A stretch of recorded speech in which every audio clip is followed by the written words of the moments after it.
aralin. At ito po ay,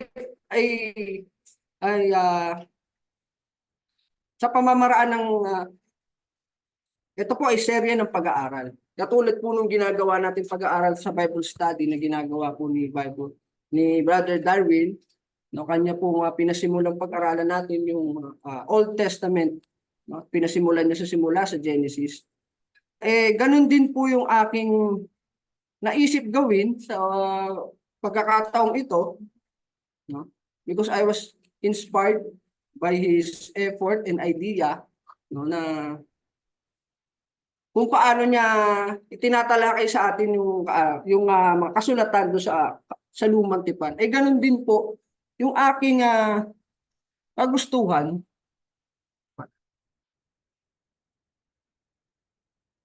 Ayan. Ito po ang title ng ating pag-aaralan is The Survey of the New Testament, no?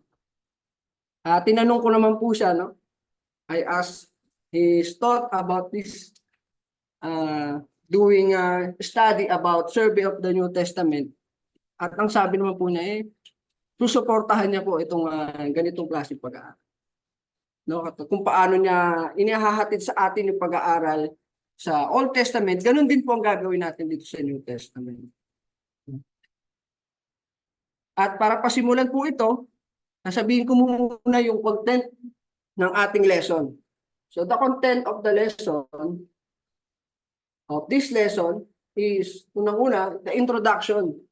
Sa introduction, tatalakayin po natin why is important to study the New Testament books. And then the 5 divided section of New Testament. Unlike Old Testament po, mismong Panginoong Jesucristo ang nagsabi doon sa talata, doon sa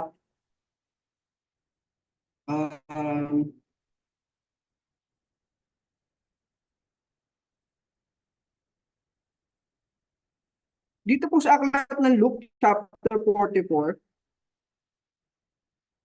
Luke chapter 24 verse 44, ganito po yung ating mababasa. Sinabi niya sa kanila, ito ang sinabi ko sa inyo noong kasama ko pa kayo. Kailangang matupad ang lahat ng naisulat tungkol sa akin sa kautusan ni Moises, sa mga propeta at sa mga awit. Dito po, sinabi ng Panginoong Hesus yung tatlong division ng Old Testament na kanilang Biblia ang ginagamit ng panahon nila. So nahahati ito sa tatlo. At ito nga po yung tinalakay din sa atin naman, kapatid na Darwin sa kanyang pag-aaral. No? Ang kautusan ni Moises, ang mga propeta at ang mga awit. So sa atin, dito po sa New Testament, binigyan ito ng mga Bible scholars ng 5 divided section. Itong 27 books ng aklat ng Bagong Tipan. No? Tapos pag-aaralan po natin yung chronological study of life of Jesus. So bakit hindi na lang tayo agad dumiretso sa book of Matthew, Luke, Mark, Luke, no? Kasi po kung dediretso po tayo sa aklat ng Matthew, sa Gospel of Matthew, pagkatapos po natin yung mabasa o mapag-aralan, tapos kung isusunod naman natin yung Mark, mapapansin niyo po na para bang inuulit kung paano ikinuwento ni Matthew yung buhay ni Jesus. Ganun din kung paano ikikwento ni Mark, ni Luke, at ni John. No? So parang mapapansin nyo, parang inuulit. So it is convenient, let's say convenient para sa atin na alamin muna natin yung chronological o yung pagkakasunod-sunod po na kung paano yung naging buhay ng Panginoong Hesus. Kanyang buhay, kanyang pagtuturo, kung paano siya nag-suffer, namatay at nabuhay muli. Para po sa ikadadali ng ating pag-aaral pag napunta na po tayo sa parte ng book by book study ng New Testament. At minabuti ko rin pong pag-aralan din muna yung parables of Jesus Christ. Dahil yan din po ay nauulit sa gospel ni mababasa po natin sa gospel ni Matthew, mababasa rin natin sa gospel ni Mark. So, let's say it is convenient to study first the parables and the chronological life of Jesus Christ. So, ito po yung ating magiging content. No? And then, Tsaka natin pag-aaralan isa-isa yung mga books in New Testament. So, unang-una po, why is important to study New Testament? Ito po ang aking naging observation. Because in the New Testament, mababasa natin the birth, yung tungkol sa kapanganakan ng Panginoong Jesucristo. The birth of the Savior, the Messiah, whom the Old Testament awaits. Yung pagbanggit noong Messiah o tagapagligtas na isusugo ng Panginoong Diyos, dito natin na mababasa o matutunghayan sa New Testament. Ito yung kanilang binabanggit na kanilang hinihintay ng panahon nila. No? At dito sa New Testament, ito na nga yung katuparan. Dito na siya binabanggit yung kanyang kapanganakan, yung kanyang pagdating sa sanlibutan ito. No? Yan po ay mababasa natin sa Matthew chapter 1, verse 20 to 23. At ganito po ang ating mababasa. Datapwat, samantalang pinag-iisipan niya ito po yung pagkakataon po pala na si Jose, na ama ng Panginoong Hesus, nalaman niya ng nagdadalang tao, kanyang asawang si Maria. Datapwat, samantalang pinag-iisipan niya nag-iisipan niyang hiwalayan na yung kanyang asawa, si Maria. Narito ang isang anghel ng Panginoon ay napakita sa kanya sa panaginip na nagsasabi, Jose, anak ni David, huwag kang mangamba sa pagtanggap kay Maria na iyong asawa, sapagkat ang kanyang dinadalang tao ay sa Espiritu Santo. At siya'y manganganak ng isang lalaki, at ang pangalang itatawag mo sa kanya ay Jesus, sapagkat ililigtas niya ang kanyang bayan sa kanilang mga kasalanan. At nangyari nga ang lahat ng ito, upang maganap ang salita ng Panginoon sa pamamagitan ng propeta na nagsasabi, narito ang dalagay magdadalang tao at manganganak ng isang lalaki, at ang pangalang itatawag nila sa kanya ay Emmanuel, na kung liliwanagin ay sumasa atin ng Diyos. Now, dito, ikinikwento ni Matthew na ito yung katuparan ng sinasabi ng propeta. Inano niya, sinite niya yung propesiya sa lumang tipan na nagsasabi, narito, ito yung palatandaan na ipanganganak ang Kristo o yung tagapagligtas ng isang babaeng birhen, no? Narito ang dalagay magdadalang tao, no?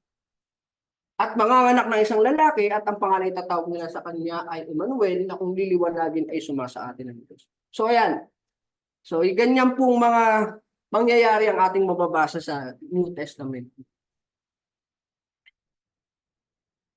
Ito pa po, sa Matthew chapter 2, verse 4 to 6, dito naman, ikinikwento sa atin, sinasabi sa atin ni Matthew, na yung kung saan ipanganganak yung hinihintay na tagapagligtas, at ito ay ayon sa kasulatan sa lumang tipan. No? Ganito po ang ating mababasa. At pagkatipon sa lahat ng mga pangulong saserdote at mga eskriba ng bayan, ito po ay sa panahon po ni Gobernador Herodes. Si Herodes po ay gobernador sa bayan po na yan, nung panahon niya. Siya yung delegated governor ng Roman Empire. No, sa lugar po ng pinangyarihan diyan sa lugar ng Israel. No, at ang ginawa ni Herodes, tinipon niya yung mga pangulong saserdote at eskriba. No? Ito yung ating mababasa. Pagkatipon sa lahat ng mga pangulong saserdote at mga eskriba ng bayan, ay siniyasat niya sa kanila kung saan kaya ipanganganak ang Kristo. No? Gusto niyang malaman saan kaya ipanganganak ang Kristo. At sinabi nila sa kanya, sa Bethlehem ng Judea, sapagkat ganito ang kasulatan ng propeta. So nakita nyo, doon din nila hinahanap yung kasagutan.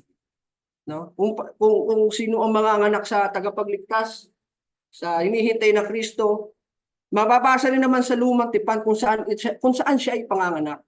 No? At ang sabi, sa Bethlehem ng Judea, sapagkat ganito ang nakasulat ang pagkasulat ng propeta. At ikaw, Bethlehem, na lupa ng Huda, sa anumang paraan ay hindi ikaw ang pinakamaliit sa mga pangulong bayan ng Huda, sapagkat mula sa iyo ay lalabas ang isang gobernador na siyang magiging pastor ng aking bayang Israel. No? So yung pagkapanganak po talaga ng Panginoon o ng magiging tagapagligtas ay naaayon sa kasulatan. No? Doon nila hinahanap ang kasagutan sa Old Testament na kanilang ginagamit na Biblia ng panahon po nila. Yan po ay mababasa natin sa aklat po ng Mika. Basahin din po natin sa Mika chapter 5 verse 2. Ganito po ang ating mababasa. Ngunit ikaw, Bethlehem, Ephrata, na maliit upang lumagay sa libu-libo ng Huda, mula sa iyo ay lalabas sa akin ang isa na magpupuno sa Israel. Na ang pinagbuhatan niya ay mula ng una, mula ng walang hanggan. Dito, sinabi rin na siya yung magiging magpupuno sa Israel na pinagbuhatan niya mula nung una, mula ng walang hanggan. Diyan po kinuha ni Matthew, kanya nga sinasabing propesya kung saan ipanganganak yung hinihintay nilang Kristo o tagapagligtas. Number 2, dito natin mababasa sa New Testament yung fulfillment of the promise in the Old Testament. No? Yung mga pangako ng Diyos sa Lumang Tipan, dito sa New Testament, mababasa natin yung mga katuparan o yung mga kaganapan. Dito po sa chapter 5 ng Matthew, verse 17, ganito po yung ating mababasa. Huwag ninyong isiping ako'y naparito upang sirain ang kautusan o ang mga propeta. Ako'y naparito hindi upang sirain, kundi upang ganapin. No?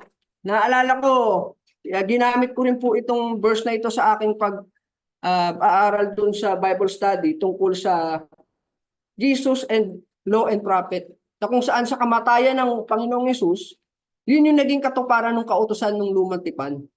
No, ng pag-aalay nila ng animal sacrifices. No, dahil dun sa isang sakripisyo na ginawa ng ating Panginoong Yesus na siya yung namatay, siya yung naging pinakahandog sa mga kasalanan ng mga tao. Natigil na yung kautusan ng paghahain ng mga hayop. Yun yung katuparan na nangyari. No? Yan yung ginawa natin pag-aaral doon, kung naaalala niyo po. Ayan po, sa Hebrew, chapter 9, verse 15, ganito po yung ating mababasa. At dahil dito, siya na tagapamagitan ng ating Panginoong Yesus ng isang bagong tipan upang sa pamamagitan ng isang kamatayan na ukol sa ikatutubos ng mga pagsalangsang na nasa ilalim ng unang tipan. So dun sa kanyang kamatayan, sinasabi niya, sa pamamagitan ng kanyang isang kamatayan, ito yung naging katubusan ng pagsalangsang ng mga tao sa Lumang Tipan. At ang kasunod na sinabi, ang mga tinawag, tayo po na iglesia o tinatawag na, ang ibig sabihin ay call out, mga tinawag, o eklesiya. Ang mga tinawag ay magsitanggap ng pangako ng mana na walang hanggan. So ganun yung naging epekto o kapangyarihan ng kamatayan ng Panginoong Hesus.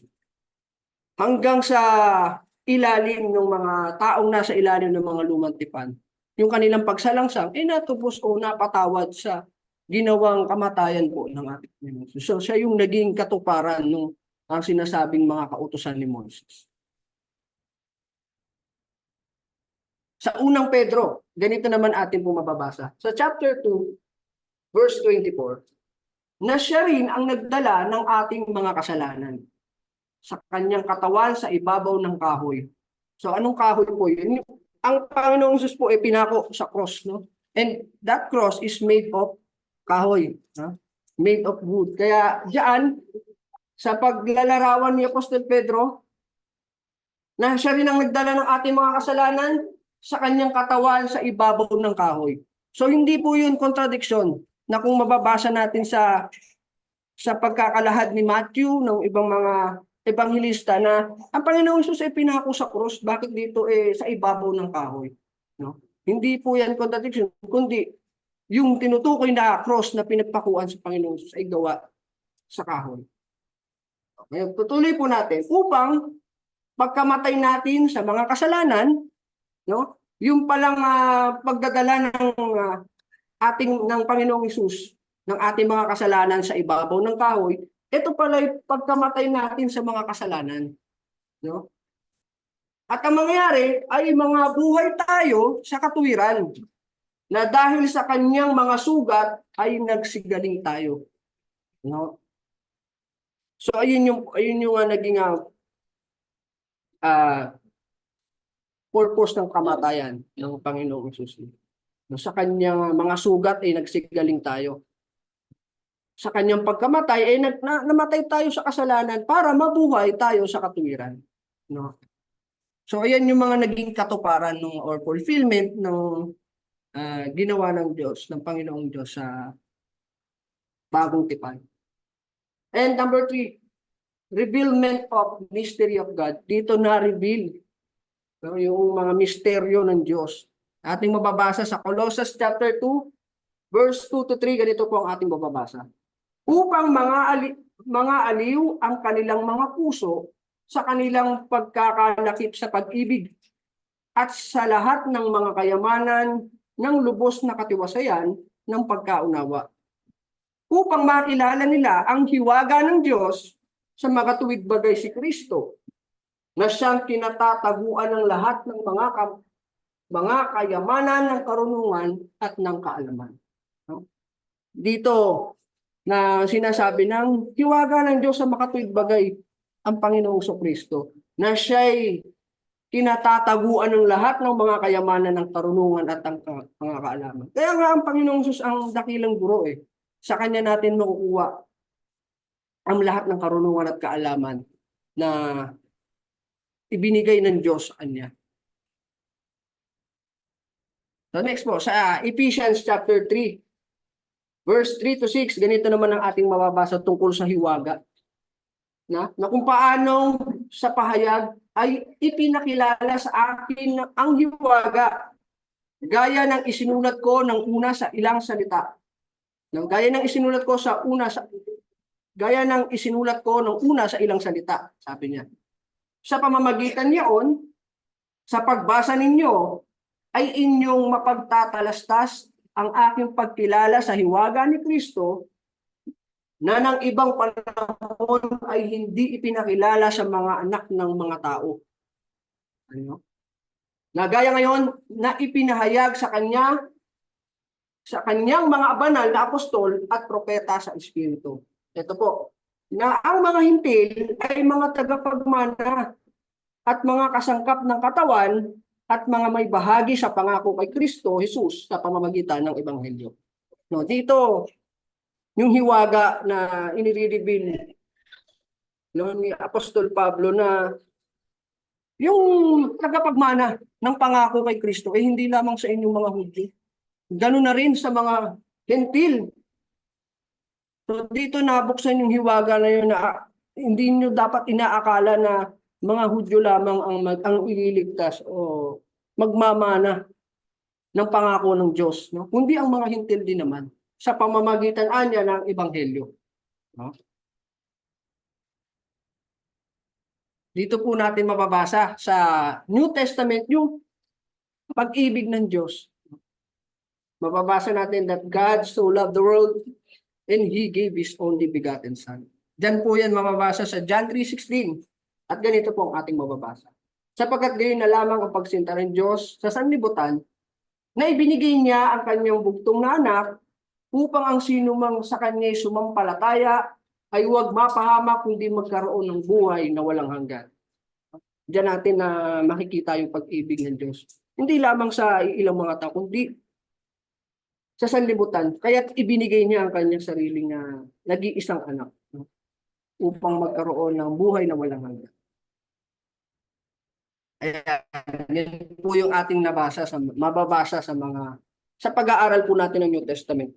At ito naman po, yung 27 books of New Testament, kung meron po tayong hawak na Biblia, yan po yung mga aklat sa Bagong Tipan. No, yan po yung Matthew, Mark, Luke, John, Acts of the Apostles, Romans, 1st and 2nd Corinthians, Galatians, Ephesians, Philippians, Colossians, 1st and 2nd Thessalonians, 1st and 2nd Timothy, Philemon, Hebrews, Titus, James, 1st and 2nd Peter, 1st, 2nd and 3rd John, Jude, and Revelation. At sabi ko nga po kanina, yan po ay nahati sa 5 section.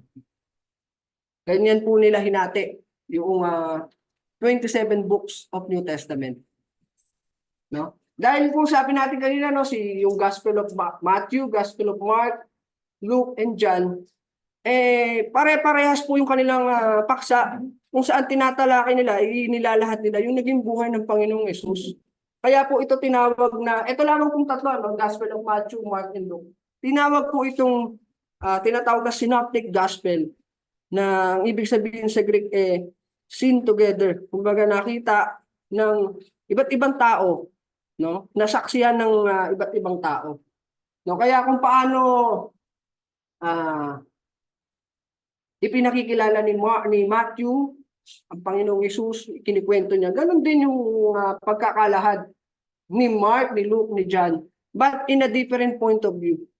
No, mamaya maaring mapag-aralan natin yan kung paano yung manner ng kanilang paglalahad, no, ng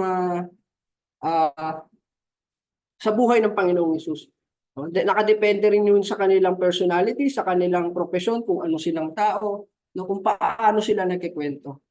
Ganon din naman sa ating mga tao, no, pag meron tayong nakikita, maaaring magkakaroon tayo ng iba't ibang observation, pero hindi ibig sabihin na contradiction yung ating sinasabi. No, maaaring may nakita tayong naglakad palabas, sasabihin ko, nakita ko siyang naglakad ng diretso. Tapos sasabihin naman ni Brother Nelson, nakita ko siyang naglakad palabas. No? So, yung nakita niya doon sa kanyang point of view, nakita niyang lumabas. Ako, nakita ko lang naglakad ng diretso. But, not necessarily na merong mali sa aming dalawa. Ganun po yung case na mapapansin natin sa Synoptic Gospel ni Matthew, Mark, Luke, and John. Tapos yung sa Acts of the Apostle, tinatawag din itong history book kung saan dito tinatalakay yung mga naging buhay ng early Christians, no? Yung dito nangyari yung pagdating ng Holy Spirit sa mga apostle. So diyan natin mababasa yan. And yung compilation ng Pauline Epistle, yung mga letter o sa Tagalog liham ni Apostol Pablo sa iba't ibang congregation sa mga lugar ng Roman, Corinthians, Galatians, Ephesians. Yan po ay mga Gentile nation, Yan po yung kanyang mga sulat o liham sa mga iba't ibang saints or congregation sa mga lugar na yan. No? Ayan din yung sulat niya kay Timothy, sulat niya kay Titus, kay Philemon, and the general epistles. No? Ganun din po, rin po yan, liham or sulat. Hebrew, sulat ni James, sulat ni Apostle Peter, and John, Jude, and the Apocalypse or the prophecy book. Yan po yung Revelation. So yan po yung 5 divided section ng New Testament. So, tingnan natin ano po yung meaning ng gospel. Dahil unang-una doon nating mapapasadahan na pag-aaral ay yung 4 gospel ni Matthew, Mark, Luke, and John. No? Ganito po yung aking ginagawang pag-aaral sa tuwing meron akong gustong malamang word o Greek word na pag gusto kong malaman yung eksaktong meaning niya. No? Ako po ay gumagamit ng Vine's Expository Dictionary. No? Halimbawa, ito pong gospel, gusto ko po siyang maintindihan o makuha yung exact meaning.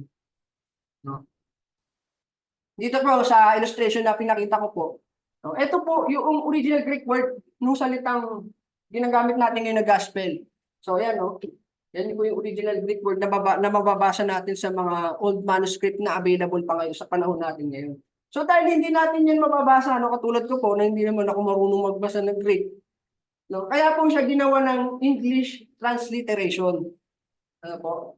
Kaya sa paggawa ng English transliteration, ito yung magiging word salita niya. So kaya na natin siyang basahin o bigkasin. At ang pronunciation niya is Euangelion.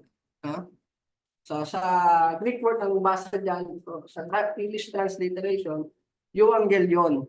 Yun po ang kanyang pronunciation. Tapos ito pong gospel na ito is the English word, Euangelion. Tapos ito po yung Strong's reference number niya. Kumbaga sa dictionary, ito po yung kanyang reference number para po madali natin siyang ma-locate kung saan natin hahanapin yung kanyang meaning or definition. No?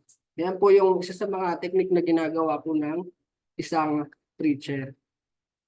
So, the definition originally denotes a reward for good tidings. Later, the idea of reward dropped and the word stood for the good news itself. The English word gospel or good message is the equivalent of Euangelion, English evangel. In the New Testament, it denotes the good tidings of kingdom of God and of salvation through Christ to be received by faith on the basis of his expiatory death, his burial, resurrection, and ascension. So, ang ibig sabihin po pala noong Euangelion o Gospel, o Ebanghelyo, ay good message o sa Tagalog, magandang balita. So, bakit po naging magandang balita? Kasi po, yun na nga po yung pagdating nung inihintay natin na magliligtas sa sangkatauhan mula sa kanilang mga kasalanan. No? Ito na yung pagdating nung Kristo na mamamatay para sa ating mga kasalanan. Kaya siya naging magandang balita dahil dumating na yung tagapagligtas po. Sa pamamagitan ng kanyang kamatayan, kanyang pagkalibing, at muling pagkabuhay. Yan po yung mababasa. Binigyan din po tayo ng reference sa Bible in Acts 15 verse 7, chapter 20 verse 24, 1 Peter chapter 4 verse 17. No? Maganda rin po na basahin din po yan. So, ayan. So, sa gospel is the account of life, teaching, suffering, death, and resurrection of Jesus Christ. No? So, the authors tell same story but different point of view. Ito po yung bibigay natin mga example dyan. Bawa, ito po si Matthew and Luke. Matthew and Luke discuss about genealogy of Jesus, but Mark and John did not. No? Kung maaalala niyo po yung ating nakaraang Bible study sa pangunguna ni Brother Darwin, tinanong niya tayo bakit ba nag-e-effort pa ang writer o ang author ng Biblia na i-discuss pa yung genealogy, yung kalahian ng linya ng kanyang lahi, no? Na si ganito ay anak ni ganito, na anak ni ganyan, no? Tinanong niya tayo kung bakit. So dahil ang kasagutan gustong ipakita ng author sa atin na yung kanyang lahi nang manggagaling dun sa kung saan naaayon sa kasulatan. Kasi dito sa Book of Samuel, mababasa po natin na merong pangako ang Diyos kay David na manggagaling sa kanyang binhi, yung magtatayo ng bahay, no, ng bahay na sa pangalan ng Panginoon, no, sa pangalan ng Diyos. Kaya dito diniscuss ni Matthew, Luke, yung genealogy ni Jesus na si Jesus ay nanggaling talaga sa linya o sa lahi ni David. No? At dyan sa pag-aaral natin, pagdating natin sa Book of Matthew and the succeeding books, mag-aaralan po natin yan ng detalyado. So in Matthew's writing, it is obvious that he proves that in Jesus of Nazareth is to be found the fulfillment of all messianic prophecy. No? Hindi man niya specific na sinabi what is the purpose ng kanyang pagsusulat. Pero yung manner of writing niya, napakadami po niyang binanggit kasi na old prophecy dyan No? Na ang fulfillment nga po nito ay makikita natin sa Panginoong Hesus ng Nazareno. No? Isa dyan yung binasa natin kanina na ang Hesus ay ipanganganak ng isang birhen. no? At ang Jesus ay ipanganganak sa Bethlehem. No, yan po yung makikita po natin. Whereas in Mark's writing, he explained the Jewish custom and setting to the readers. No? Mapapansin niyo po dito po sa Mark chapter 7 verse 3, basahin po natin. Verse 3 to 4, sapagkat ang mga Pariseo at ang lahat ng mga Hudyo ay hindi nagsisikain kundi muna mga guhugas na maingat ng mga kamay na pinanghahawakan ang mga salit-saling sabi ng matatanda. Verse 4, at kung magsisipanggaling sila sa pamilihan, kung hindi muna mga guhugas ay hindi sila nagsisikain. At may iba pang maraming bagay na kanilang minana upang ganapin gaya ng mga paghuhugas ng mga inuman at ng mga saro at ng mga inumang tanso. So dito kay Mark, talagang dinetalye niya bakit ginagawa ng mga Hudyo itong paglilinis naglilinis pa sila ng kamay bago kumain, pag galing sa pamilihan, sa palengke, naghuhugas pa sila ng kamay bago kumain. Naghuhugas din sila ng mga kubyertos, ng mga kainan, no, sabi doon, ng mga saro, ng mga inumang tanso. Pinaliliwanag niya na bakit ginagawa ito ng mga Hudyo. So, dahil ito yung kanilang kaugalian. So, ito yung kanilang Jewish custom. Samantalang kay Matthew, compare lang po natin In Matthew chapter 15 verse 1,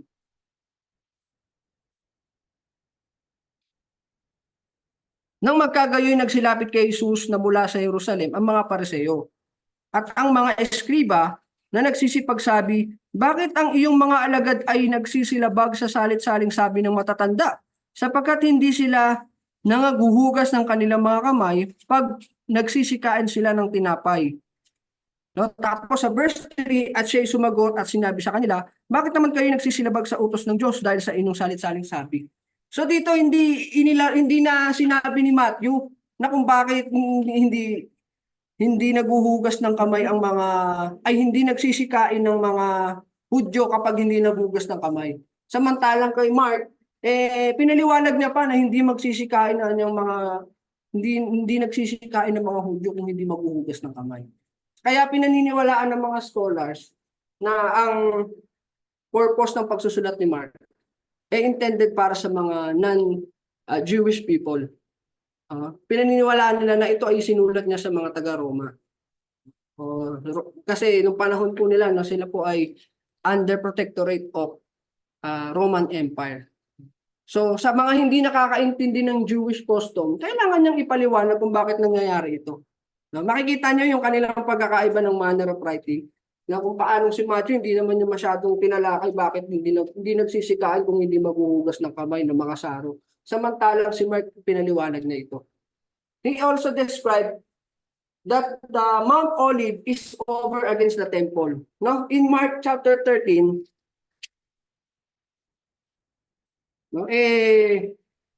lahat naman ng Hudyo nung panahon po nila, alam na ang pwesto ng Mount Olives nasa tapat ng templo. Basahin po natin sa Mark chapter 13 verse 3. At samantalang siya'y nakaupo sa bundok ng mga olibo, sa tapat ng templo, ay tinanong siya ng lihim ni Pedro at ni Santiago at ni Juan at ni Andres. Dito sa pagkakalahad o pagkakasabi ni Mark, umupo ang Panginoong Hesus nang sabi, sa bundok ng mga olibo, talagang in-specific niya pa na ang Mount Olivo ay nasa tapat ng templo. Pero itong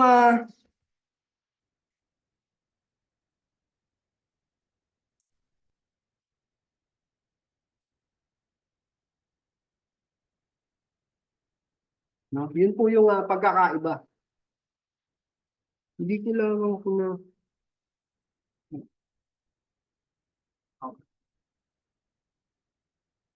next po tayo kay Luke. Si Luke as a physician, manggagamot o isang doktor. he used the exact medical term to describe the condition of a man. No? Talagang sinabi niya, no, yung talagang medical term or condition ng tao pinagaling ng Panginoong Jesus, no. Ang sabi niya, full of leprosy. Basahin natin sa Luke chapter 5 verse 12. Tingnan natin yung pagkakaiba ng kanilang pagsasaad ng poem. Sa chapter 5 verse 12, at nangyari, sa English po natin basahin. And it came to pass, when he was in the certain city, behold, a man full of leprosy, who seeing Jesus fell on his face, thou can make me clean. Dito, binanggit po ni Luke, no, na ano yung eksaktong sakit po ng taong pinagaling ng Panginoong Diyos. Ito po ay ang sabi niya, full of leprosy. Kung ikukumpara natin kay Mark, no? In Mark chapter 3 verse 1, ganito naman po yung ating mababasa. At siya'y muling pumasok sa sinagoga at dooy may isang lalaki na tuyo ang kanyang kamay. Sa English, and he entered again into the synagogue, and there was a man there which had a withered hand, no? Something na a medical person ang makakapagsabi, no, ng kung ano talaga yung specific na kondisyon ng tao. Kay Mark, ang sabi niya ay natutuyo yung kamay. Samantalang kay Luke, as a physician, alam niya kung ano yung specific medical term na gagamitin niya o yung kondisyon ng taong pinagaling ng Panginoong Jesus. At ito po ay mayroong leprosy. No? Ayan. In Luke chapter 22 verse 44, he also described Jesus sweating in agony in a different way that a physician can note that term. So, basahin po natin yung akin pong ibig sabihin dyan. Sa verse 44, sa English po natin basahin. And being in an agony, he prayed more earnestly. So ito po yung tagpo na pagtatanto na ng Panginoong Jesus na siya'y malapit ng dakpin at patayin o ipako sa krus, na lalapit na yung kanyang kamatayan. Kaya sa kanyang bilang tao, no, nakakaramdam din siya ng panlulumo. Kaya sa kanyang panlulumo, dinescribe ni Luke kung paanong agony yung nararamdaman ng Panginoong Jesus. Nagpapawis siya sa takot. No? And being in agony, he prayed more earnestly, and he sweat as it were great drop of blood falling down to the ground. Nakita niyo yung pagkakadescribe niya. Yung pagkakadescribe daw po ng pagpawis ng Panginoon, and his sweat was as it were great drop of blood falling down to the ground. No? Inihalin tulad niya na isang malalaking patak ng dugo na tumutulo yung kung paano magpawis o sweating in agony ang Panginoong Jesus sa kanyang pagkatakot na mangyari na nga yung magaganap na kanyang kamatayan. No? Something na physician can note that term. But in the Gospel of John, kakaiba po kung paano naman inilahad ni John yung kanyang gospel, account of gospel, no, about life of Jesus Christ. John proved the deity of Jesus Christ, and he is the Son of God. No? Pinasimulan niya sa John chapter 1 verse 1, no? Ang pagkakasabi niya, nang pasimula siya ang berbo, at ang berbo ay sumasa Diyos, at ang berbo ay Diyos. No? Kung paano si Matthew and Matthew and Luke, diniscuss nila yung genealogy, no, yung lahi ng Panginoong Hesus, na siya ay nanggaling sa angkan ni David o sa lahi ni David, dahil ito yung nasusulat Gusto nilang patunayan na according to the scripture, talagang natupad yung kapanganakan ng Panginoong Hesus na nanggaling siya sa lahi ni David. Samantalang ito si Juan, pinasimulan niya sa talagang sa pasimula, no, na hindi pa natatatag o nabubuong mundo, nang pasimula siya ang berbo.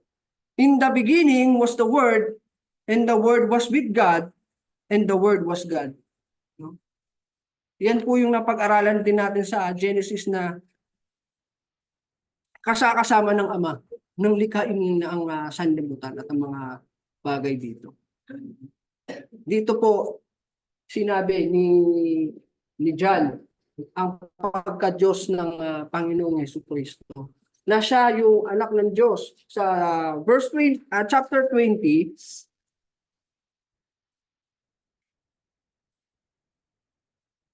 verse 30 to 31, ganito po ating mababasa.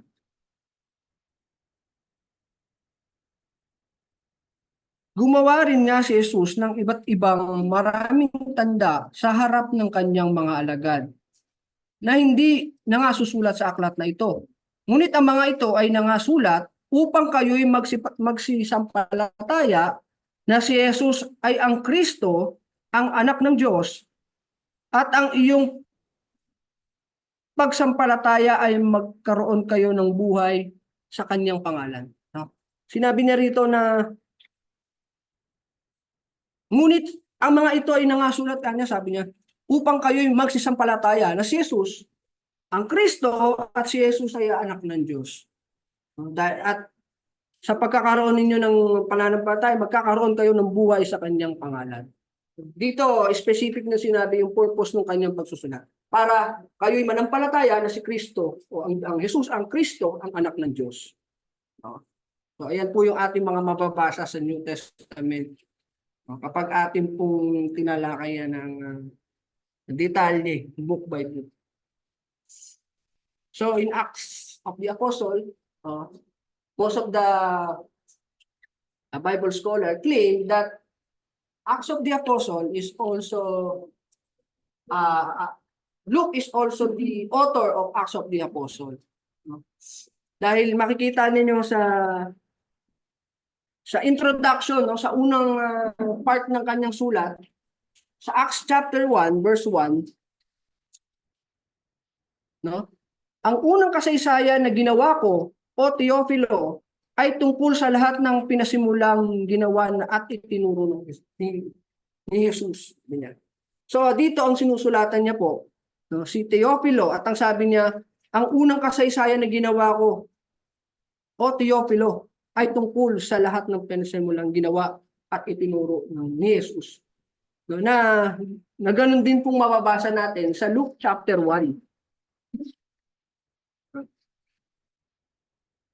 Sa Luke chapter 1, verse 2 to 3, ang sabi naman po niya, si Teofilo pa rin po ang kausap ng right ng author po. No? Alinsunod sa ipinatalo sa atin, alinsunod sa pinatalo sa atin nilang buhat sa pasimula, ay mga saksing nangakakita ng mga ministro ng salita. Ay minagaling ko naman, pagkasiyasat na lubos ng pangyayari ng lahat ng mga bagay, mula ng una na isulat sa iyong sunod-sunod kagalang-galang na Teofilo. Yung kanyang sinusulatan dito ay si Teofilo sa Luke. Ganun din sa Acts. No? Kaya kiniklaim na itong Acts is the second volume or sequel of his gospel account. Yung kasunod na sulat niya po. Yun. At dito sa Acts of the Apostle, dito natin na mababasa yung pag-akyat ng Panginoong Hesus sa langit. No? In Acts chapter 8, chapter 1 pala, verse 8. Ganito po yung kasaysayan na ating mababasa. Datapwat, tatanggapin ninyo ang kapangyarihan pagdating sa inyo.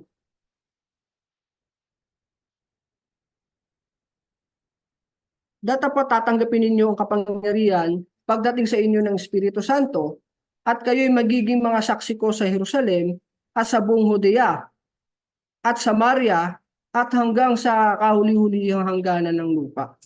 At pagkasabi niya ng mga bagay na ito, nang siya'y tinitignan nila ay dinala siya sa itaas at siya'y tinanggap ng isang alapaap at itinubli sa kanilang mga paningin. Dito inilarawan yung pag-akyat po ng Panginoong Hesus. Pagkatapos niyang sabihin na darating sa inyo, pagkadating sa inyo ng Espiritu Santo, ang sabi, at kayo'y magiging mga saksi ko sa Jerusalem. At ito nga po ay nangyari sa Acts 2. No? Nung pagkatapos na magpakita sa kanilang Panginoong Hesus sa loob ng 40 days, no? Nagtuturo ng tungkol sa kaharian ng langit, and yan po sa nabasa natin, umakyat sa langit ang Panginoong Hesus. So, yan po sa Acts of the Apostle, mababasa din po natin the coming of the Holy Spirit to the Apostle at Pentecost. Yan po sa Acts 2, no? Sa verse 1 to 4. Yan po nangyari yung sinasabi ng Panginoong Hesus na darating sa inyo ang Espiritu Santo at kayo magiging mga saksi ko sa Jerusalem. Sa verse 1 to 4, basahin na po natin, no? At nang dumating nga ang araw ng Pentecostes, silang lahat ay nagkakatipon sa isang dako at biglang dumating mula sa langit ang isang ugong na gaya ng isang humahagibis na hanging malakas. At ang pinuno at ang buong bahay sa kanilang kinauupuan at sa kanila ay mga nagpakitang mga dilang kawangis ng apoy na nagkabahabahagi at dumapo sa bawat isa sa kanila. At silang lahat ay nangapuspos ng Espiritu Santo na nagpasimulang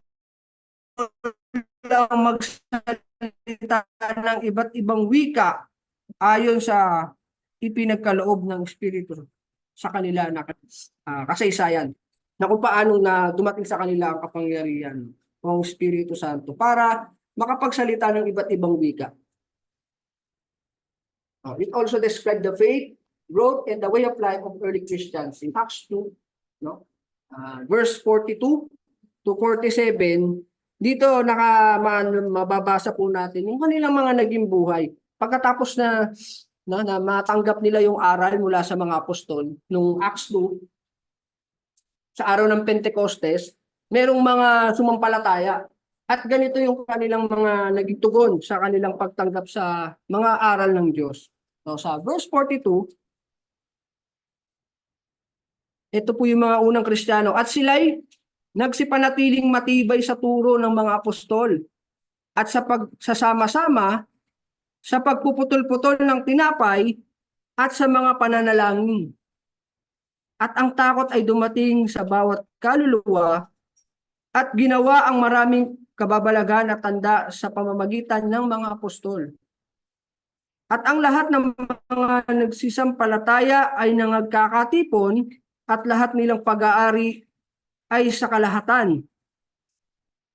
At ipinagbili nila ang kanilang mga pag-aari at kayamanan at ipinamahagi sa lahat ayon sa pangangailangan ng bawat isa.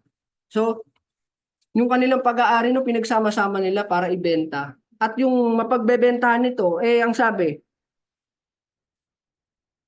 ipinamahagi sa lahat ayon sa pangangailangan ng bawat isa. So, ganun sila nagtulong-tulong. No, pagkatapos nilang matanggap ang aral, na sama-sama silang nananalangin, nagpuputol-putol ng tinapay, pinagbili yung kanilang pag-aari para sa pangangailangan ng mga kapatid nila sa lugar ng Jerusalem.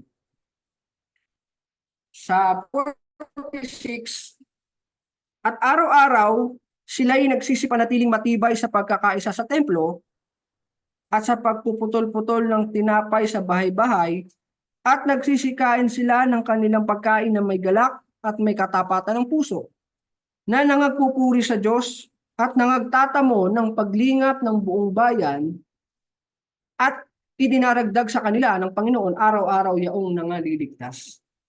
Ayan po yung naging buhay nila after nilang matanggap yung pangangaral at ma-convert sila bilang mga Kristiyano nung panahon po ng mga apostol.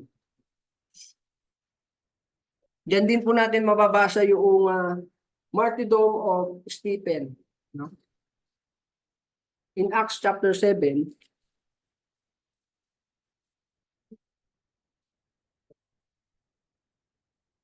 Basahin na lang po natin yung verse 59 to 60. At kanilang pinagbatuhan si Stephen na tumatawag sa Panginoon at nagsasabi, Panginoong Hesus, tanggapin mo ang aking espiritu, at siya'y nanikluhod at sumigaw ng malakas na tinig. Panginoon, huwag mong iparatang sa kanila ang kasalanan ito. At pagkasabi niya nito, ay nakatulog siya. So namatay po si Stephen sa pamamagitan ng pamamato ng mga nakalaban niya sa mga sinagoga. Diyan natin mababasa yung storya ni Stephen. So hindi muna natin yan bibigyan ng ng mga malalim na pag-aaral. Dahil ito ay introduction lamang po. So diyan din po natin mababasa yung conversion of Paul. No? Nung una kasi si Apostol Pablo ay hindi pa alagad ng Panginoong Hesus eh. Ang una niyang kalagayan ay taga-usig ng iglesia. So sa Acts chapter 9, verse 18,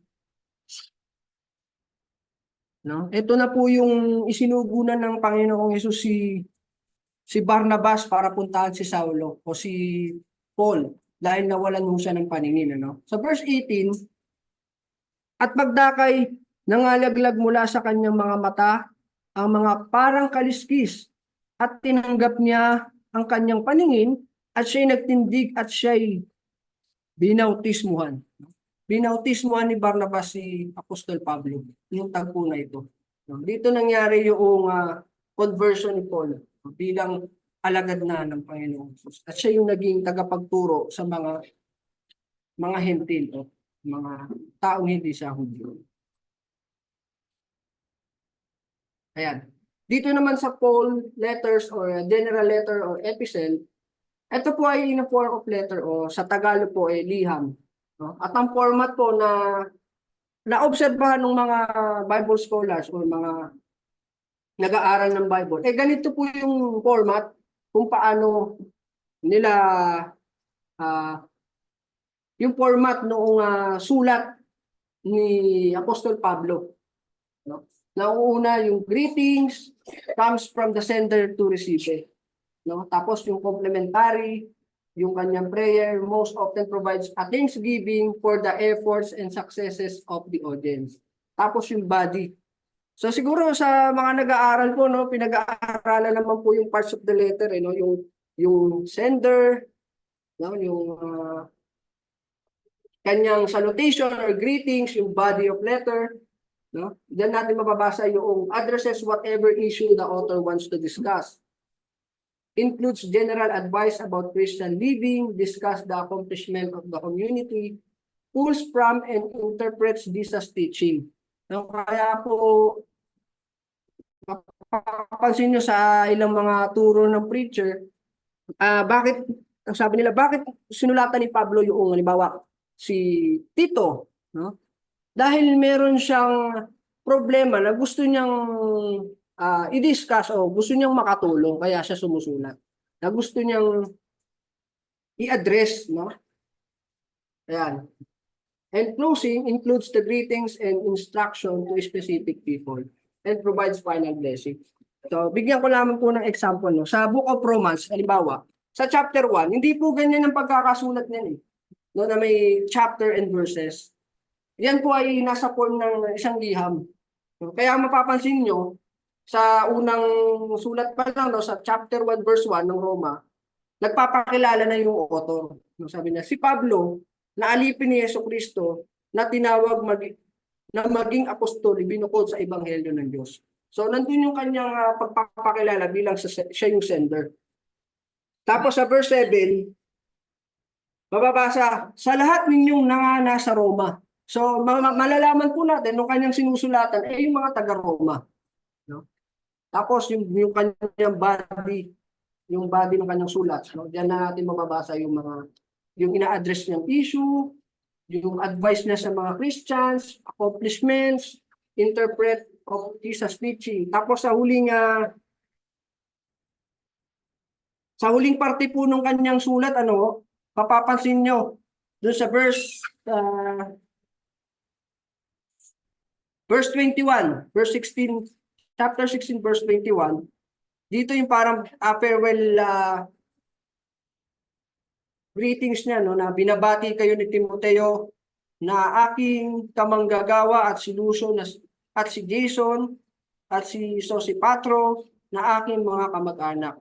Akong si Tercio na sumusulat ng sulat na ito ay bumabati sa inyo sa Panginoon. So meron siyang farewell greeting na ganung ano din sa format ng kanyang pagsusulat. Ayan. So the prophecy or the Book of Revelation, yan po yung literacy form ng kanyang pagsusulat ni John. Gumagamit siya ng mga symbolic numbers, colors, animals, and images. No? Sabi nga ng mga Bible scholar, ito po yung mga challenging book. No? Dahil punong-puno ito ng metaphorical words na ginamit ni John sa kanyang pagsusulat sa Book of Revelation. So, wala na po. Yun lamang po yung ating introduction sa gagawin kong pag-aaral ng Survey of the New Testament. So, nakita niyo naman po yung ating content na pagsusunod-sunurin natin pag-aaralan. So, maraming salamat po sa inyong pakikinig at pagtitiwala.